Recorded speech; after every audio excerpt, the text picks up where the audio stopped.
Good evening, everyone, and welcome to the Brian Crombie Radio Hour.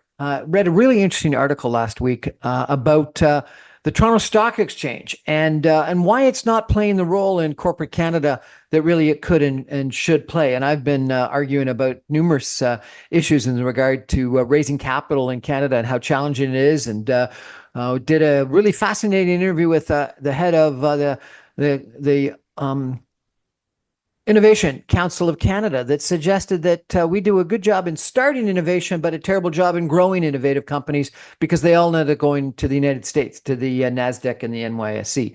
We've got Bryce Tingle with us tonight, who is a professor. He is the Murray Edwards Chair in Business at the University of Calgary's Faculty of Law and a member of the Alberta Securities Commission.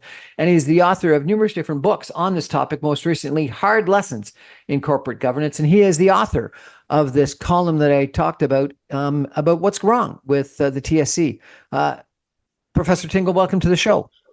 Thank you very much for having me, Brian. I'm delighted to be here. I'm delighted to have you, sir. So tell me, in this article, you talked about the TSC, the Toronto Stock Exchange, just not playing the role that it could and should. Why do you think that's the case? Yeah, just to give your audience a sense of the problem, the TSX lists both operating companies. This is the companies that make things, provides goods and services, and employs lots of people. And they contained exchange-traded financial instruments, ETFs or closed-end funds. If we look at just the operating companies, the businesses that make up Canada's economy, what we find is that the TSX has shrunk by almost half in the last 20 years. In number of companies or market value or what? Number of companies. So there were, let's say around 1,500 companies in 2005, and there are now slightly less than 700 operating companies now, 690 something. Where have those companies gone? That's the problem. Well, there's always a certain amount of companies going off the exchange because they merge or they go bankrupt or they sometimes go private. But clearly the problem, that hasn't changed really over the last many decades. What's really changed is that new companies aren't joining the exchange. So this is a problem of initial public offerings or IPOs aren't happening the way they used to previously. And I should, by the way, say, while this is a particular problem for Canada, Canada's not unusual. So for example, the US stock exchanges, the NYSE and the NASDAQ, have lost about half of their companies. The London Stock Exchange has lost roughly half of its companies. The Frankfurt Exchange has lost about 40% of their companies. So this is a problem lots of countries are experiencing. And to put color on it, in the United States, which has better statistics than we do, there were about 310 companies every year that went public between 1980 and 2000. And since 2000, there's less than 100 a year that go public. So about 2/3 of the companies have disappeared. In the case of the TSX, the problem is even worse. We have years, sometimes multiple years, in which not a single company lists itself on the TSX. So now, there's time period where IPO markets are open or closed. Is that part of the problem? Is just that the interest of investors in brand new issuance has gone down? No, I don't think so. For a couple of reasons. One is the companies that do go public are very successful. If you think of some of the biggest companies in the American economy, they're all companies that have gone public in the last 20 years, like Facebook, for example, or Meta, or Google, or NVIDIA. So so companies that do go public can be rewarded generously. IPOs tend to be successful. Many companies that don't go public still get financed. So it's probably not an investor problem. Indeed, when we take a look at the valuations given on the Toronto Stock Exchange, they're the highest they've ever been, measured as a multiple of earnings or, however you want to measure. So you're saying the companies just don't want to go public anymore. Why? Is that because of the cost? Is that because of the regulatory burden? Is that because of why? Yeah, that's the $1 million question. I've spent a decade or so trying to figure that out. And I've come to the conclusion that it is a regulatory problem. But it is specifically a regulatory problem around corporate governance, around the ways companies are run, who gets to be on the board of directors, what kind of decisions they make, how executives get paid, all of these sorts of decisions about how a business is to operate. We have dramatically changed the rules of the game in the last 20 years or so. And that, broadly speaking, fits with the pattern of companies refusing to go public I just described. How have we changed the game? Well, we started with the belief that, and this was a new belief, up until the 1970s, economists had thought that corporate managers did a pretty good job. A couple Nobel laureates in 1972 said, look, as far as we can tell, managers are pretty faithful stewards of investors' money. But then in the late 1970s, in an atmosphere of real distrust of business and frankly of all institutions after Watergate, a new financial theory came up. And this financial theory identified corporate governance as being essentially a process whereby the shareholders ensured that managers, you know, did a good job managing the business, didn't divert money to themselves, didn't slack off, weren't negligent. We call this theory agency cost theory.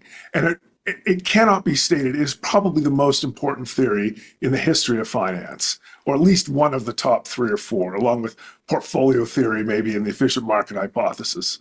That managers were doing a good job. I thought it was that managers were doing a bad job. Wasn't it Michael Jensen that did this big study that said we're far better off as private LBOs, and debt would be a far better discipline on managers and the company than shareholders and boards? Yeah, the interesting thing is Jensen started out in 1976 when this paper was published called Theory of the Firm. Jensen and Meckling, if you read the paper, they thought managers were doing a great job. But as soon as you conceptualize a company as being exclusively about regulating managers, reducing agency costs, then all of a sudden the risk that managers are going to misbehave gets put into the center of your worldview. And by the late 1980s, you're right, Jensen was thinking, you know what, managers aren't doing a great job. We should put in a lot of protections around their behavior and ensure that they're faithful stewards of the shareholders. Meckling, his co-author in the 1976 paper, never agreed with that. But yes, so you're absolutely right. Jensen became one of the guys leading the parades on these changes. And the interesting thing is these changes don't really get started until the 1990s. That's when we really see regulators and tax authorities and shareholders start interfering in decision-making inside companies. And isn't that good if you have major shareholders exercising their right as owners of the firm to have influence on the decisions of who gets on the board, what the board says, how much managers are being compensated, etc.? Yeah, that's a great question. So I became a professor late in my life. I spent the first, 15 or 18 years of my career as a lawyer in private practice or as a general counsel of rather large companies. And when I was in those roles, I thought exactly the same as you. I thought this is a great thing. We'll bring on independent directors to keep an eye on management. We'll bring in compensation consultants to keep an eye on how they get paid. We'll create independent board committees like an audit committee, a nomination committee, a risk committee, a compensation committee, staffed only with independent directors to make sure that there are no problems in this area. We will do all of these things. We'll provide more disclosure. We'll support shareholders' attempts to vote on things like pay packages. We will put into place all these structures and things will work better. And you came to the conclusion after your practical experience that wasn't helpful? Yeah. No one could be more surprised than me. It was disconcerting, Brian. Once I became a professor and I started actually taking a look at these things, things that I had supported when I was in private practice, I found that finance professors and economists have been doing research, in some cases for decades, about how, for example, independent directors affected companies. And what I found was that none of this research supported what we were doing. And in fact, a lot of it suggested that some of the things we were doing were either counterproductive or would harm the company and therefore harm the shareholders and the employees and everyone who depends on the company. It was quite a shock. How do independent directors harm a company? Yeah, so the idea about independent directors is, of course, that if you have directors who are members of, so just as a bit of history, for most of the decades after the Second World War, a large percentage of boards of directors were made up of members of management of the company. The CEO, of course, would be a director, but you might also have the chief operating officer be a director, maybe the chief financial officer be a director, maybe you have the head of the R&D group would be a director. And the idea was, well, all of these people report to the CEO. That means that the body, the board of directors that's supposed to supervise the CEO, half of them report to the CEO. That's a very bad thing. And so gradually over time, we began through a variety of mechanisms, including regulatory action and pressure from shareholders and proxy advisors, we began to change the way boards work. And now in most cases, boards consist only of the CEO on the board, and every other director of the board is independent.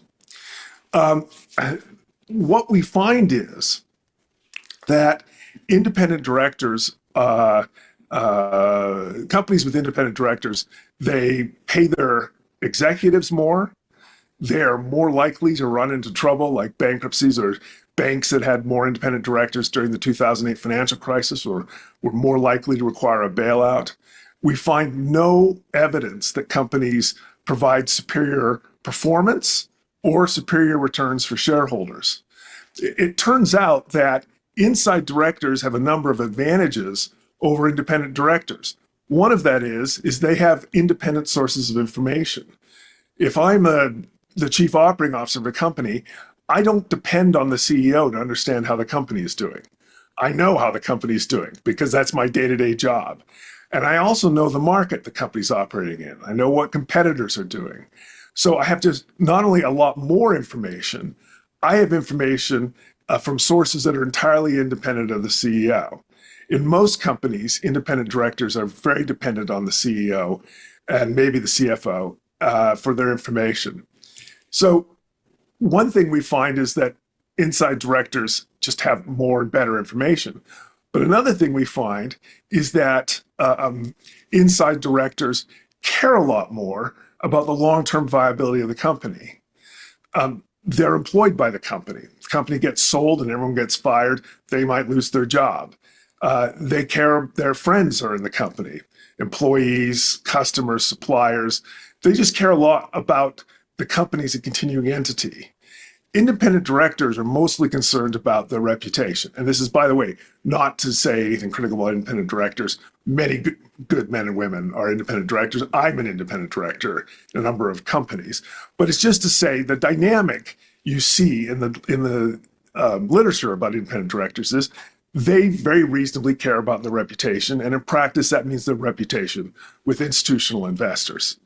And so they're mostly concerned about maximizing the happiness and therefore the share price usually from time to time for the benefit of the shareholders. So they have less of a stake, I guess, In the long-term viability of the company. But how can a CFO or a COO vote against a CEO on a board? What you find, so the theory was always that the theory was always that they would be, under the thumb of the CEO. But in fact, when you have 2 or 3 members of your management team on the board of directors, they actually constitute independent sources of power inside a company. If the CEO is the only one who's the director, then they reign supreme inside the company. But if some of his or hers lieutenants, our colleagues are also on the board, when they're sitting in that boardroom talking to their fellow directors, whether they're insiders or independent directors, They are the CEO's boss. And that So leads it to, weakens the CEO. it weakens the CEO. In Really? So fact, CEOs should like independent directors, should hate yes, having his or her subordinates on the board. yeah, and they really should. For instance, there's a study that finds that the more insiders you have on the board, the narrower the gap is between what the CEO gets paid and what other officers get paid. The if you in a board where the CEO is the only inside director and everyone else is independent, huge gaps between the CEO's pay and other officers of the company's pay open up, and you can imagine why. Because the CEO in a board with insiders is negotiating their pay with the people who are getting paid less than him. That's got to be a This is constraining effect. this is fascinating, Professor Tingle. You're actually sort of stating a bunch of things that are opposite to what people currently believe. Exactly What opposite. makes good corporate governance. We're going to take a Yes. break for some messages and be back in 2 minutes with Professor Bryce Tingle, who has written a really interesting article about the challenges with public companies and the challenges with the Toronto Stock Exchange. And he's suggesting that, frankly, our corporate governance may be the problem. Stay with us, everyone. Back in 2 minutes. Thanks. Problem.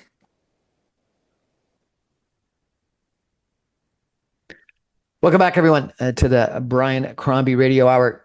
Good corporate governance is all about correcting people when they make mistakes. And Dr. Tingle has just corrected me and said that I mispronounced his name. It's not Bruce, it's Bryce. Professor Bryce Tingle, who is the Murray Edwards Chair in Business at the University of Calgary's Faculty of Law. He's a member of the Alberta Securities Commission. He's written books about corporate governance in Canada, and he's written a really interesting column in the Globe and Mail that I read in regards to the Toronto Stock Exchange and how the number of public companies in Canada has declined fairly dramatically. Sir, why should we care? Why do we give a rat's whatever about how many public companies we have? Yeah, it's a good question. So I said earlier that the decline in public companies is happening all through the West, Western developed countries, but it was a particular problem for Canada. And that is because Canada, people don't know this, but Canada has 4 times the number of public companies per capita as say the United States. So we really depend on our public markets in a way other countries don't. The main reason to care about new companies choosing to avoid the public markets, to understand it, you've got to put yourself in the shoes of a management team of a fast-growing private company.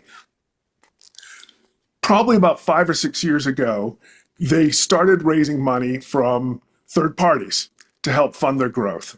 It's very typical. Maybe it was just friends and family and neighbors and wealthy people they knew. Maybe it was from a venture capital fund. But wherever the money came from, it came from strangers. And they've had that money and it's fueled their growth for 5 or 6 years. But the people want their money back. If they're a venture capital fund, they have built contractual provisions into their investment to force the company to give their money back. But even if they're just wealthy friends and family members who've given them money, at some point, these family members and friends want their money back. They want to send their kid to school. They want to buy a new car. They're going to retire. And so you just come under pressure, in my experience, and I spent a lot of my career working with tech startups, you start coming under immense pressure within 5 years or so of taking other people's money to give it back. And there's really only 2 ways to do that. You can sell the entire company, or you can take the company public on something like the TSX. Now, if you take the company public, you stay in charge of the business. The business continues to grow with no interruption. The investors who came in early in the company's life, they can sell their shares or do whatever. The company retains all the money. It's got locked in capital. No money flows out of the company. And the company goes on, and hopefully you build a great big business, like Shopify created a great big business. If you sell the company, then none of that happens. Usually the senior managers are fired because you've sold the company to a larger company, which frankly already has CEOs and CFOs and chief technology officers. There's usually considerable disruption in the company. And in most industries that we really care about in Canada these days, like technology or pharmaceuticals, there are no big Canadian companies to buy you. So most of these exits, which is what these sales are called, most of these sales occur with a foreign company buying this Canadian startup. And the technology the Canadian startup has, or the drug that the Canadian startup has developed, it may be great, but that business is now going to be built by a US company. And over time, the head office, the managers, the revenue will all move to the United States. And as a long-term economic strategy, Canada cannot afford to ship all of its best ideas to the United States or to Europe to be built there.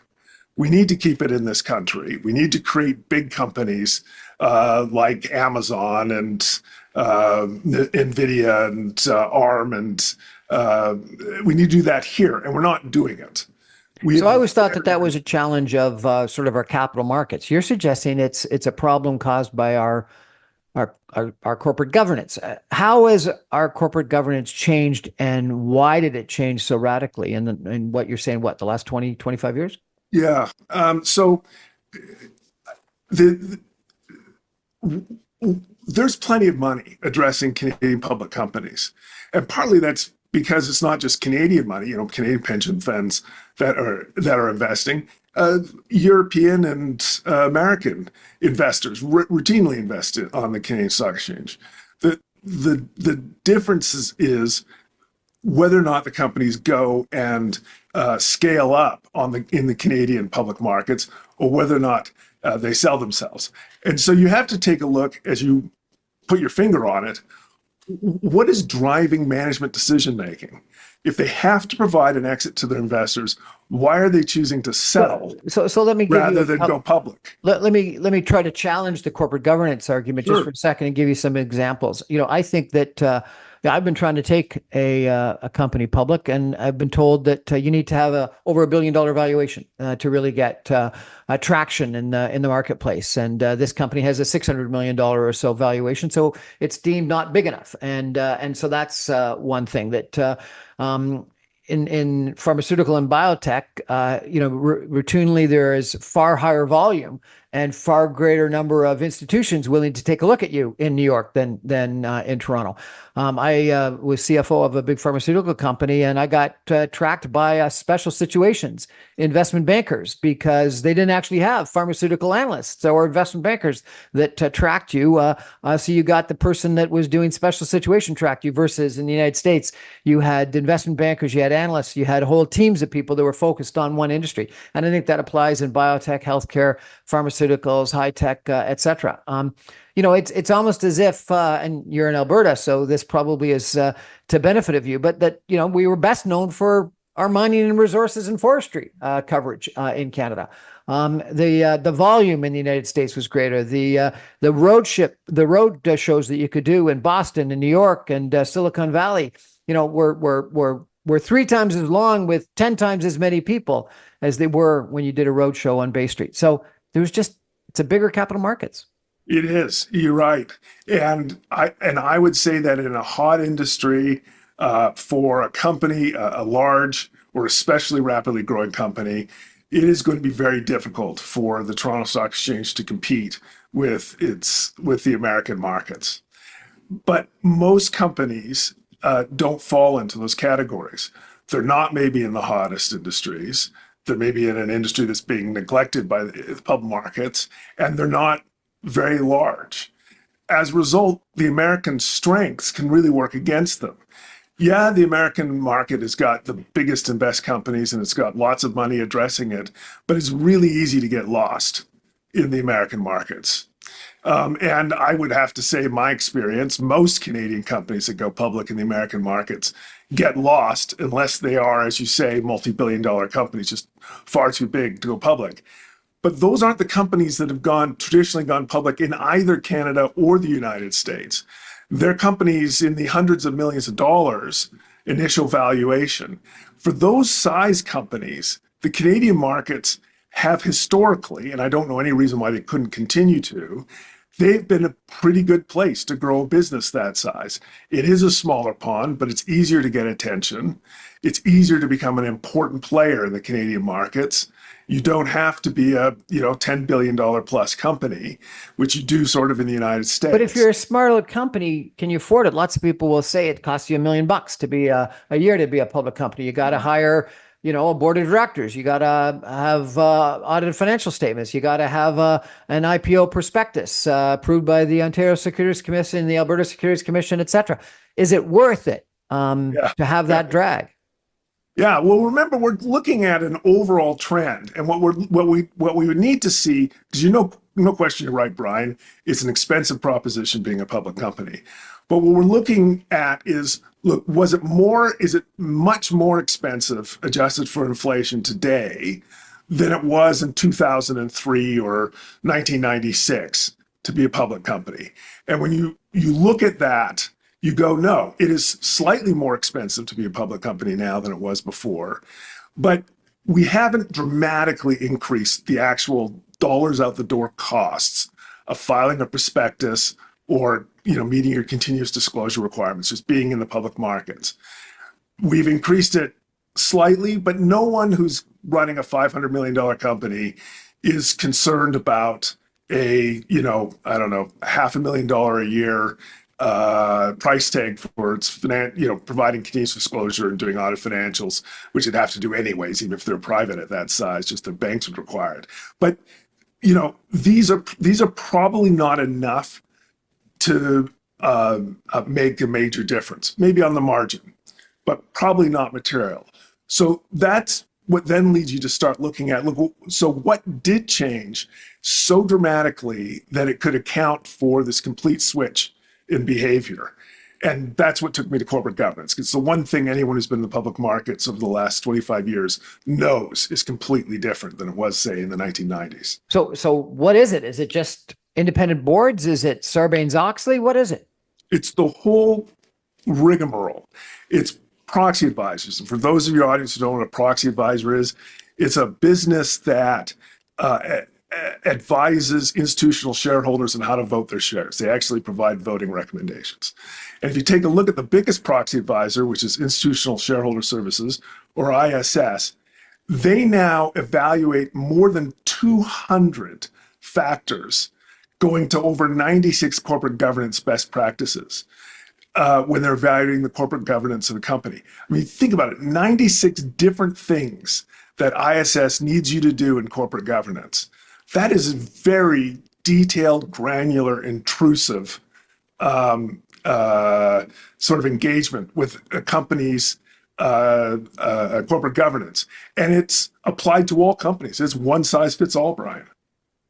It's interesting. I interviewed a gentleman about mandate letters for ministers and the change from, I think he said there was 100 different priorities during the last government versus this government has 5. Yes. And stressing that, maybe limited priorities is good. Yeah. Well, crises tend to focus the mind wonderfully, Brian, and Canada's in a crisis. What about Sarbanes-Oxley and things like that? We're going to take a break for some messages, and I'm going to come back and ask you about sort of regulatory changes that have occurred as well. Stay with us, everyone. Sure. We're chatting about corporate governance in Canada, the stock exchange, raising money, and why is it that we've had such a dramatic decline in the number of companies that are going public in Canada, and is that harmful to our Canadian economy and, frankly, to our prosperity and future? Stay with us, everyone. Back in 2 minutes.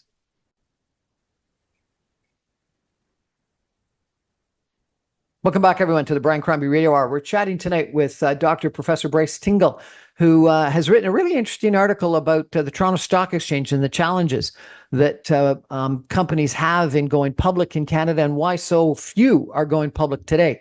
Dr. Tingle, Sarbanes-Oxley and some of the extra regulatory things that have happened in the last 20, 25 years, has that been helpful or harmful to companies in their interest in going public? Absolutely harmful. So let's take Sarbanes-Oxley as a good example. So Sarbanes-Oxley was the legislation passed in the United States after the Enron Enron blew up, the Enron scandal. And there's two or three things to note about it. First of all, every single thing Sarbanes-Oxley said you ought to do, Enron was already doing it. In fact, if you looked at Enron today from the outside, you would say, oh, Enron's got great corporate governance.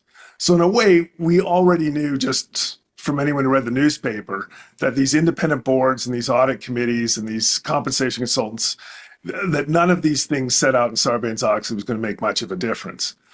But even at the time, even if you didn't read the newspapers, if you were, say, an academic who was completely clueless about what's going on in the business world, all you had to do is take a look at the academic journals, and you'd find that we already had plenty of evidence none of these things worked. Roberto Romano, who is a great corporate law scholar at Yale, actually published an article before Sarbanes-Oxley was passed entitled Quack Corporate Governance, showing that everything Sarbanes-Oxley asked for, we already had plenty of evidence wasn't going to work. And we see that repeated, for example, with Dodd-Frank, which was the reaction to the 2008 financial crisis. The politicians they need to be seen to be doing something, so they run around, they grab whatever's floating in the atmosphere, they jam it into a bill, regardless of whether or not would have actually solved the problem they're trying to solve, but it makes them look like they're doing something. And once you get these regulations, Brian, it works like a ratchet. It only ever goes up. Even after big chunks of Sarbanes-Oxley or Dodd-Frank were proved to not be successful, they've never taken them, they've never done away with them. They just keeps adding and adding and adding. Every crisis we get a legislative response, and they never reduce the regulation, and that's definitely a big part of the problem. So we've got a challenge with overregulation, is I guess what you're suggesting in the financial markets. So what should we do? Should we dramatically reduce that regulation? I think a lot of people take a look at corporate malfeasance and some issues that happened with Enron and what was that internet company, WorldCom or whatever it was. WorldCom, right? That's a Canadian, Bernie Evers. And say that we needed that regulation to ensure that we didn't have fraud. Yeah. So there's no question there is bad corporate governance out there. And I think you're probably, humans being what they are, always going to have scandals. I think the problem is when you address every scandal by creating, a big legislative reaction, and then never fine-tuning it once you get the experience of how it works in practice, and never paying attention to what the empirical literature or research on the topic has to say. I mean, you ask what to do. Yeah, if Prime Minister Carney invited you in to speak with the Minister of Finance or whoever it is that creates all this regulation from a capital market standpoint, the Governor of the Bank of Canada, the Office of Financial Superintendent, or something like that, what would you tell them? I tell them Canada has got a productivity problem. It's the biggest public policy problem we have. It is particularly acute now that the United States has in some ways become a little hostile to us. We have to fix it. A major part of that productivity problem is that we are unable to scale up businesses. And virtually everyone who's looked at it, the problem says this is actually the biggest problem we've got. We come up with ideas and patents at about the same rate as other countries, but we just don't manage to turn those into bigger companies. And I would say historically, the way companies scale up is in the public markets. In Canada, it's the only possible option. We have to make the public markets more attractive to entrepreneurs and business people to bring their companies and build their companies here, scale them up here. We have a real opportunity here. I'm sure not the first person on your show, Brian, to have said this. What Trump has done has forced Canada to get real about its economic failings and about its position in the world and about its competitive position vis-a-vis the United States. And right now, the TSX is getting its ass handed to it by the American capital markets, whether they're private companies buying companies that would otherwise go public on the TSX, or just companies deciding to move, like Brookfield from Toronto to the US. The TSX, we have to make this market more competitive. Right now, we have a market that is doing a great job at attracting investors. There's never been more money addressing TSX companies than there is now. We're doing a very bad job at attracting the sellers of corporate securities, namely management teams. That has to be fixed, and it needs to be fixed by going out, figuring out what the pain points are for business people in the public markets and removing them. And that will probably mean significantly revising the way we regulate corporate governance. You're on the Alberta Securities Commission. Should we have one national securities regulator in Canada instead of several? Yeah. My personal view is that Canada has been well served by having multiple securities regulators. And the reason for that is the various regulators serve as sober second looks or checks on impulsive decision making by one of the regulators. You see this with Sarbanes-Oxley. We avoided the worst parts of Sarbanes-Oxley, but the reason we did is because some securities commissions in Canada said, oh, let's slow down. Before we adopt the whole thing the Americans are doing, let's take a hard look at whether or not they're good ideas.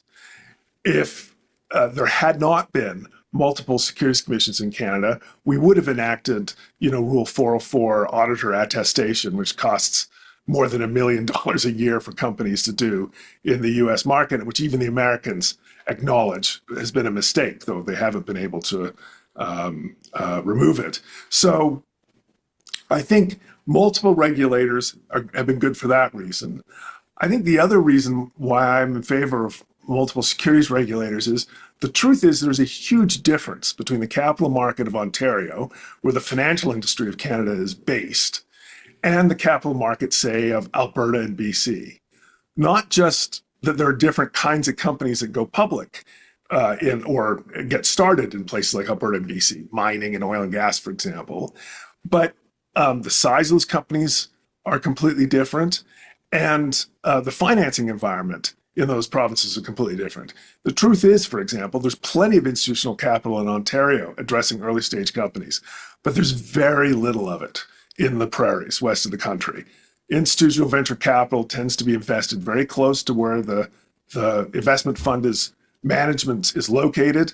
And the truth is there isn't that much institutional capital in places like Alberta, BC, Saskatchewan. So historically, these provinces have tended to rely a lot more on private investors to, human beings to finance their new businesses. And so they've had different securities regulations to accommodate that. So I'm actually kind of a believer in the system we've got, which I actually think works pretty well.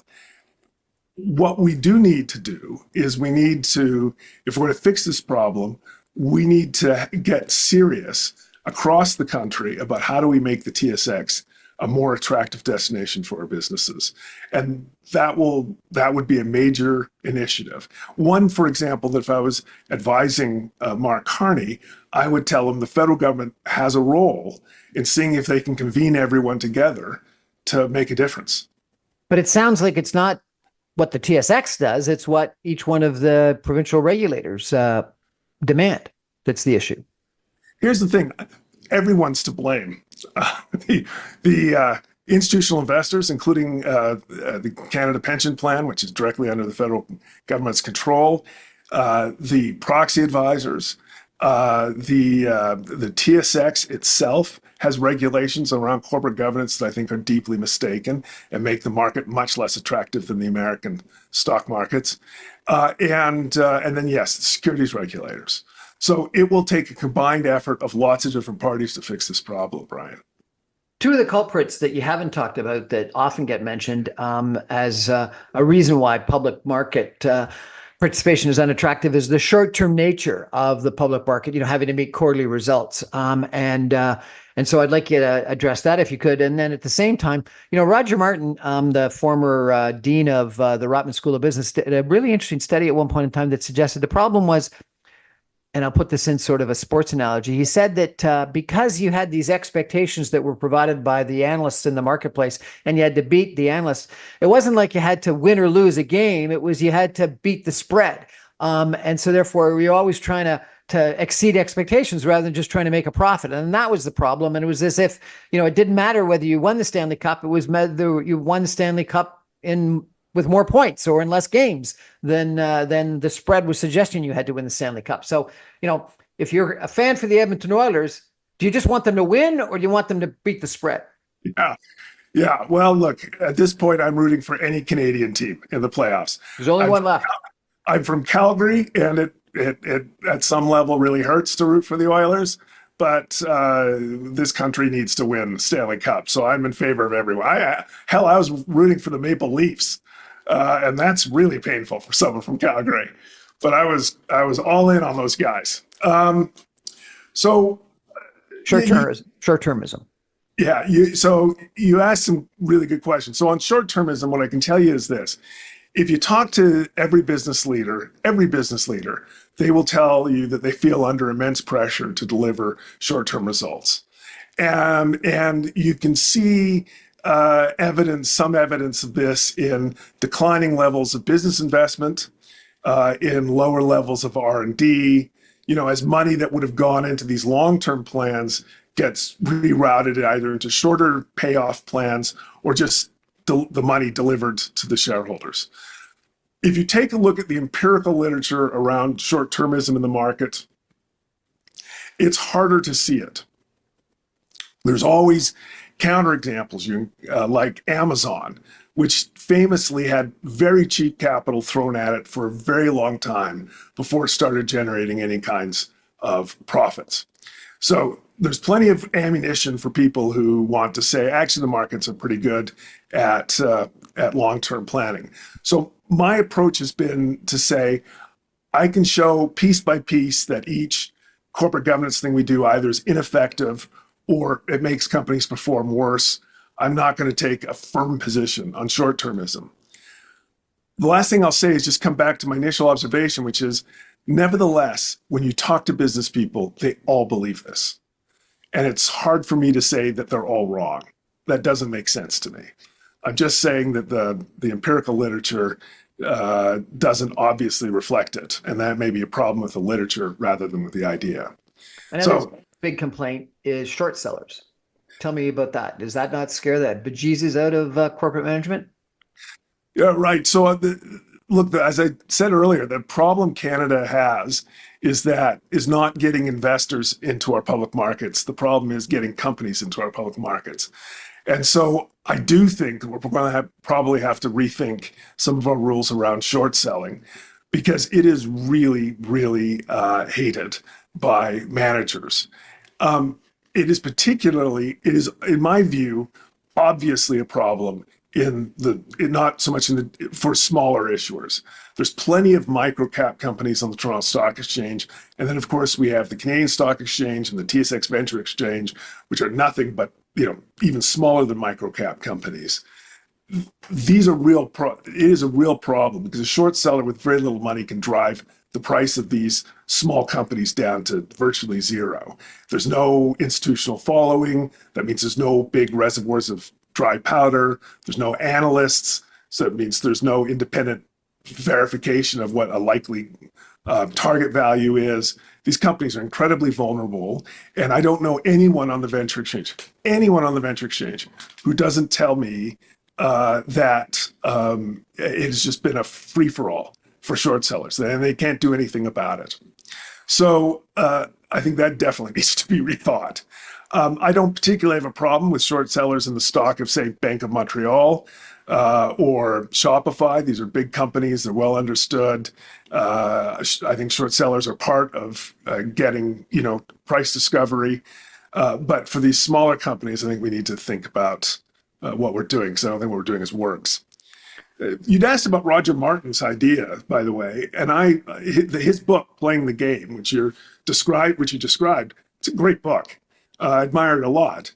And I think the bottom line of playing the game is, if you give shareholders too much power, if you make management too susceptible to their pressure, then you are going to get the bad behavior he describes.